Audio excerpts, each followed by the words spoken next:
Nasubukan nyo na ba magtimpla ng ganitong inumin? Aba ay ngayon ay naisipan ko na gumawa ng ganitong klase ng inumin. Ay siya ay tayo may gin din eh. Naglagay lang ako ng konti dito sa jug. Tapos meron ako ditong tang na dalandan. Ilalagay ko lang yung juice dito sa may gin. Ay siya ay pasensya na nga at may mga langgam din na pakalat-kalat.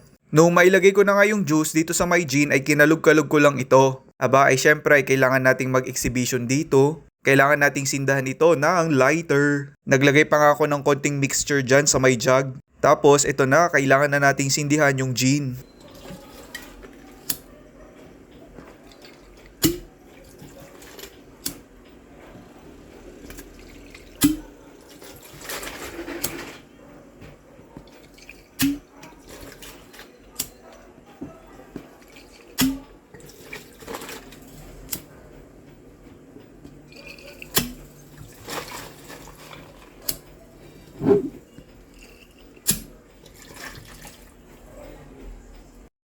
Tapos maglalagay din tayo dito ng Sprite. Nung mailagay ko na nga yung Sprite ay susunod ko namang ilagay yung Gatorade. Ay siya, itong inumin nga na ito'y napakasarap. Di ka naman gaanong malalasing dini. Itong inumin nga na ito ay mga pang chill-chill lang, ganon. Ay siya, ay kung kayo napapaibig ay itry nyo ito. Hindi kayo magsisisi sa lasa niya, ito ay napakasarap. Aking atikman at nang magraduhan.